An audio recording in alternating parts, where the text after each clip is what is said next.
Welcome to Lightboard Learning. Today we're going to talk about programming during the CrossFit Open. So we're going to break this into two groups. Group one is going to be people who are doing the Open and not qualifying or moving on to the quarterfinals. And then group two will be on the contrary. You're the person who's going to be qualifying for the quarterfinals, and the Open is kind of just this piece you have to travel through to get to the quarterfinals. So let's talk about group one first. Group one, your competition is the Open, and that is it. So your priority is going to be around the Open events and ensuring you get the best possible score on those events. We don't know how many events are going to be released. We do know that there's going to be 3 weeks. So that could be 3 events, that could be 6 events. We don't know yet. But we do know that most people are going to want to do redos so that you can improve your score and sit higher on the leaderboard. So what I'm going to be suggesting is the workout comes out on a Thursday. Friday, you're going to do the Open. You're going to go through an extensive preparation. You're going to hit it. You're going to learn from it. Saturday is going to be a moderate, easier day with patterns of movement that complement the ones you did for the Open. So if you did a bunch of pulling in the Open workout, you're not going to do a bunch of pulling on Saturday. You're going to maybe do some pushing or other patterns of movement. And then Sunday would be a rest day. And then Monday you would do your redo, following the same thing you did on Friday, but maybe adjusting your strategy a little bit. And then Tuesday would be an easier, moderate day coming off of doing a redo, because your system's going to be a little bit, worn out because you put a lot of energy and effort into that. And then now Wednesday, you want to have a great training day so that you're not detraining too much during the Open, because that can happen. And then Thursday, maybe an active recovery day, but nothing crazy, just getting ready for Friday. And that's going to essentially make your week of training. Monday and Friday are your big priority days, as I have it here.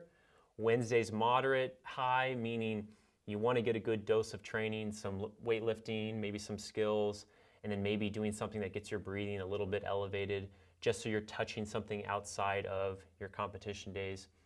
And then Thursday and Sunday, I forgot to put a Thursday there, those would be easier days where you're recovering and ensuring your body is ready to go for the competition. And then Tuesday and Saturday are your moderate days where you're coming off of the event. You're doing opposing patterns of movement and maybe acquiring a little bit of volume of the skills that you need to be touching each week to ensure that you're confident with those. So that would be group one. So for the second group, this is the group who are going to be qualifying for the quarterfinals. The Open is just something you have to do. And so your training is going to be a lot different than the first group. So once the Open starts, you're beginning your 5-week pre-competition phase to get ready for the quarterfinals.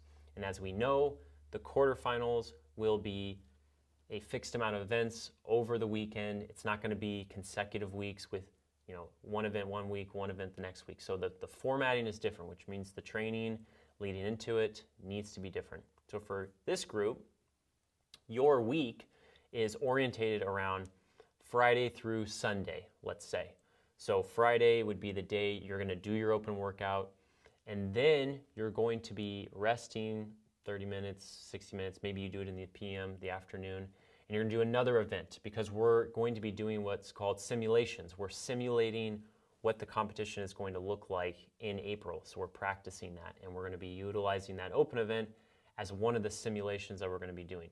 So Friday, Open event, rest, another event of some sort, maybe an opposing pattern. So say the Open workout was chest to bar and thrusters, maybe you're doing deadlifting and handstand walking in the second event as an idea. Then Saturday you come in, you're doing 2 to 3 simulations again, and each week the intensity and volume is going to rise. So maybe the first week you're only doing 2 events, and then the second week maybe you do 3, and then maybe the third week maybe you do 4 events. This is unique to the person.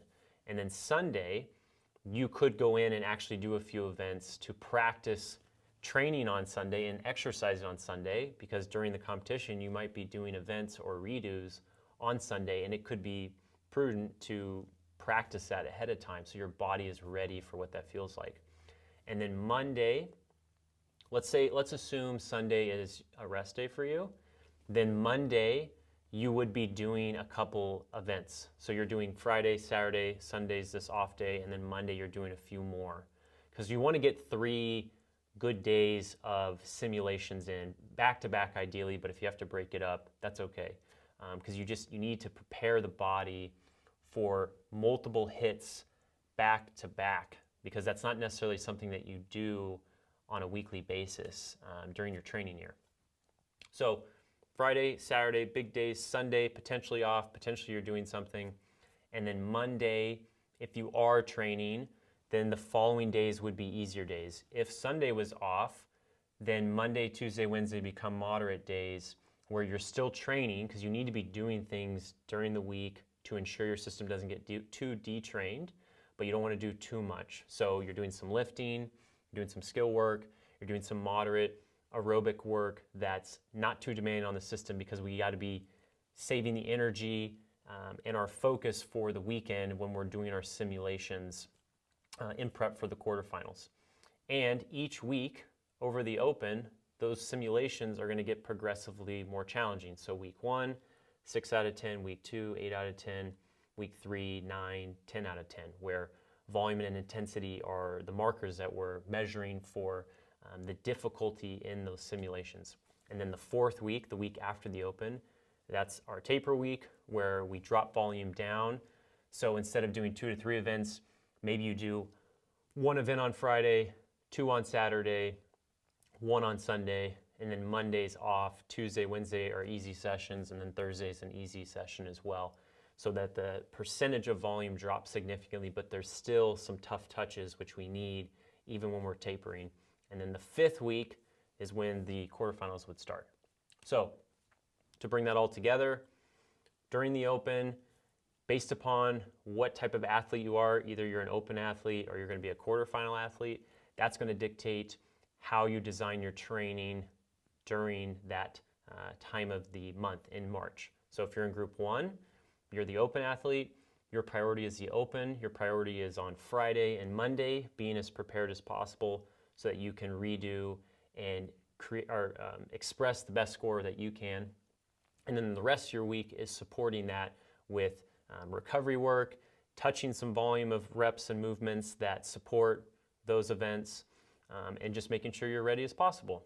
Group 2, you are getting ready for the quarterfinals. So once the Open starts, your weekends become simulations in preparation for the quarterfinals. So each week, you're increasing the volume and intensity, and each week, Friday through Sunday or Monday, you're doing 2 to 3 events to practice what it's like to do a weekend competition or a weekend qualifier.